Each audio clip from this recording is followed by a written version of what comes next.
Okay, I need to talk about something that is happening to me right now, right now, because I have not slept properly in 4 days and I am starting to lose it. Tell me what is going on. So I have a major presentation next week, like the whole company, every department. My boss's boss will be there, and I have been preparing for weeks. I know my material. I have rehearsed it, but my brain does not care about any of that. Every night I lie in bed and my brain just starts running disaster scenarios. I forget my opening line, the slides crash, my voice starts shaking, and everyone notices. My boss gives me that look, you know the look. And the worst part? I end up doom scrolling at 2 in the morning because my brain will not shut off. So I grab my phone and I just scroll, and scrolling makes it worse. I see some article about layoffs or some post about someone crushing it at their job, and I spiral even harder.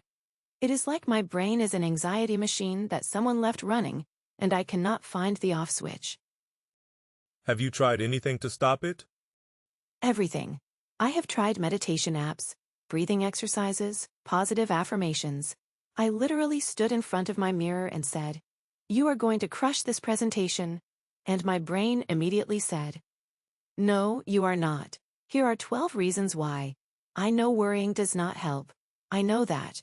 But my brain just keeps playing horror movies on repeat, and I cannot find the off switch." Okay, what if I told you to stop trying to find the off switch? What do you mean? What if I told you that the disaster scenarios your brain is running are not the problem? The problem is that your brain is running them without your permission, without structure, without resolution. Your brain is doing something that the Stoics actually recommended. It is just doing it badly. Wait, the Stoics recommended imagining worst-case scenarios? On purpose? On purpose, every single day they had a name for it, Premeditatio Malorum. It means the premeditation of evils, and here is the crucial distinction. Worry is passive and uncontrolled. Premeditatio is active and deliberate. Same content, completely different relationship to it. Worry is a horror movie that plays on a loop. Premeditatio is sitting down, pressing play yourself, watching it once with full attention, and then turning it off. So the difference is not what you are imagining. It is whether you are in control of the imagining. Exactly. And the Stoic who mastered this better than anyone was Seneca. Let me tell you his story, because his situation makes your presentation look like a walk in the park, and I mean that with love. Okay, go ahead. Seneca was one of the most brilliant minds in Roman history. He was a philosopher, a playwright, an advisor to emperors, but here is the thing. He served under Nero, and Nero was not just a bad boss. Nero was arguably the most volatile, paranoid, and dangerous emperor Rome ever produced. Nero murdered his own mother. He executed advisors on a whim. He once kicked his pregnant wife to death in a fit of rage. Oh my God. And Seneca had to walk into that palace every single day. Imagine waking up every morning, knowing that today might be the day the emperor decides you are a threat. Today might be the day a guard shows up at your door with a sword.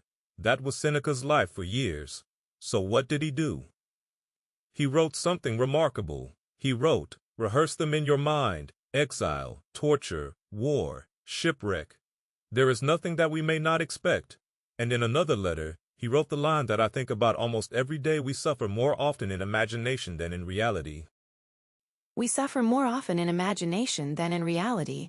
Wow, that is 2,000 years old, and it describes exactly what I am doing at 2 in the morning. It does, and here is what Seneca did with that insight every morning before he went to the palace. He would sit quietly and deliberately imagine the worst. Not vaguely, specifically. He would imagine Nero ordering his execution. He would imagine the guard at his door. He would imagine his last moments. He would walk through the entire scenario in his mind, and then he would ask himself, could I face this with dignity? And the answer, after enough practice, was yes. He rehearsed his own death every morning. Every morning, and here is the part that gives me chills. In 65 AD, it finally happened. Nero did order Seneca's death. A guard arrived at his home, and the ancient sources tell us that Seneca received the news with complete calm. He comforted his weeping friends. He spoke to his wife with tenderness. He faced his death with the same dignity he had rehearsed 1,000 times, because he had already rehearsed it 1,000 times. The moment had no power over him because he had already lived it in his mind. That is incredible. He took the scariest thing imaginable, and he just practiced it until it could not scare him anymore. That is exactly what he did, and he was not the only one. Marcus Aurelius wrote in his Meditations. Think about what could happen, not to frighten yourself, but to prepare yourself. And Epictetus taught his students to say to themselves before any challenge, I have already seen this. I have already survived this in my mind. There is nothing new here. Okay. So all three of the big Stoics practice this. But here is my question. How is this different from just making yourself more anxious? Because if I sit down and deliberately imagine my presentation going horribly wrong, will that not just make me feel worse? That is the most important question you could ask, and the answer is no. And here is why. When you worry, you imagine the disaster, but you never finish the story. Your brain shows you the slides crashing, and then it loops back to the beginning. It shows you forgetting your lines, and then it loops. It never gets to the part where you recover. It never gets to the part where life goes on. Worry is an unfinished horror movie on repeat. Oh, that is exactly what happens. My brain shows me the disaster, and then just rewinds and plays it again. It never shows me what happens after. Right. Premeditatio is different because you finish the story. You imagine the worst, and then you keep going. You ask, and then what? And then what after that? And you follow the scenario all the way to its conclusion, and almost always, the conclusion is, I survive. I recover, life continues, and you know what is fascinating? Modern psychology discovered the exact same mechanism about 2,000 years later. It is called exposure therapy. Facing your fears in a controlled way reduces their power. The Stoics figured this out in ancient Rome without brain scans or clinical trials. Wait, so exposure therapy, the thing therapists use for phobias and anxiety disorders, that is basically what Seneca was doing? The same underlying principle. When you avoid a fear, it grows. When you face it deliberately, in a controlled environment, it shrinks.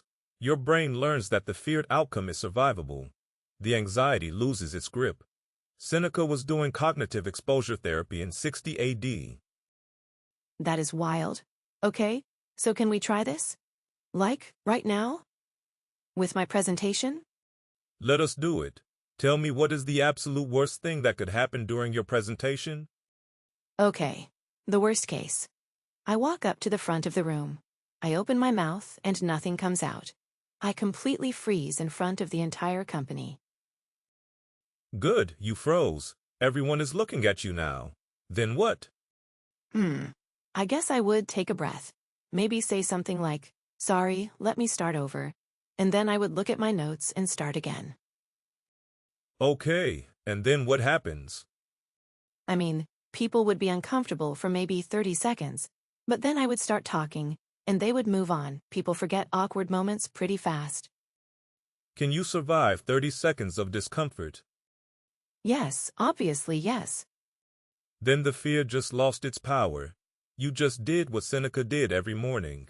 You imagined the worst, you followed the story to its end, and you realized you could survive it. The disaster your brain has been looping at 2 in the morning, you just walked through it in 30 seconds and came out the other side. Oh my God, that actually worked. I feel different right now, like the knot in my stomach just loosened, because my brain was stuck on the freeze moment. It never let me get to the part where I recover. That is exactly what happens. Your brain was protecting you by running the alarm, but it was a broken alarm. It kept ringing without ever telling you what to do. Premeditatio gives you the plan, and once you have the plan, the alarm can finally turn off. The alarm can finally turn off, okay. So how do I do this on my own? Like, as a regular practice? I want to give you something specific. I call it the Premeditatio Malorum exercise, and it takes 5 minutes. Here is how it works. Pick one thing you are anxious. About just one. Set a timer for 5 minutes and deliberately imagine the worst-case scenario in full detail. Do not flinch. Do not stop halfway. Follow the story all the way to its end. Okay. 5 minutes, worst case. All the way to the end, then what? Then you answer 3 questions. Write them down. This is important. Writing makes it concrete. Question 1, could I survive this? Question 2, what would I do next? And question 3, has something this bad actually happened to me before, and did I get through it? Could I survive this? What would I do next? Has something this bad happened before? Those are really good questions, because the answer to all 3 is almost always going to be yes. Almost always yes, and that is the point. When you write down the answers, something shifts. The anxiety was vague. It was a fog, a feeling of dread with no shape. But now, you have a plan. You have evidence that you have survived hard things before. You have a concrete next step. You have just converted vague dread into a concrete plan, and plans do not keep you up at 2 in the morning. Dread does. Plans do not keep you up at 2 in the morning. Dread does. That is so true. Because when I actually know what I would do, the anxiety drops. It is the not knowing that kills me. Exactly. And here is one more thing I want you to notice. This practice works for everything, not just presentations, job interviews, difficult conversations, health scares, financial uncertainty. Anytime your brain is running disaster scenarios at 3 in the morning, you can sit down, take the wheel, and drive the scenario to its conclusion. Seneca used it for the threat of execution. You can use it for a Tuesday meeting. Seneca used it for execution, and I am using it for a PowerPoint. That is some perspective. Well, the principle scales. That is the beauty of it. The mechanism is the same whether the stakes are life and death or a quarterly review. Your brain does not know the difference. It runs the same anxiety loop either way, and premeditatio breaks the loop either way. Hey, quick pause before we wrap up. If you are enjoying this conversation, take a second to hit the like button. It really helps more people find Stoic wisdom. And if you have not subscribed yet, now is a great time. We genuinely read every single comment, so let us know what you are thinking. Okay, back to it. Okay, I feel like something just shifted in my brain. Let me try to hold on to it. Go ahead. Number 1. Premeditatio Malorum is not pessimism. It is the most powerful anxiety reduction technique the ancient world ever produced. The difference between worry and premeditatio is control. Worry runs you. Premeditatio is run by you. Number 2. Seneca lived under Nero, the most dangerous emperor in Roman history, and he rehearsed his own death every single morning. When the execution order finally came, he faced it with complete calm, because he had already survived it 1,000 times in his mind. Number 3. Your brain is already running worst-case scenarios. The Stoic move is not to stop them. It is to take the wheel. Deliberately imagine the worst. Follow the story to its end. Plan for it, and realize you can survive it. And number 4. Modern exposure therapy works on the exact same principle the Stoics discovered 2,000 years ago. Facing your fears in a controlled way reduces their power over you. The science caught up to the philosophy. That was beautifully put, and I want to leave you with one thought the next time you are lying awake at 2 in the morning with your brain running disaster scenarios. Do not reach for your phone. Reach for a pen. Write down the worst case. Answer the 3 questions, and watch the dread turn into a plan. Seneca would be proud. Reach for a pen, not a phone. I love that. Thank you. Try the exercise tonight. 5 minutes, 1 fear, 3 questions, and let the alarm finally turn off. If this episode changed how you think about anxiety, follow Stoicism mentality wherever you are listening. We will see you in the next one.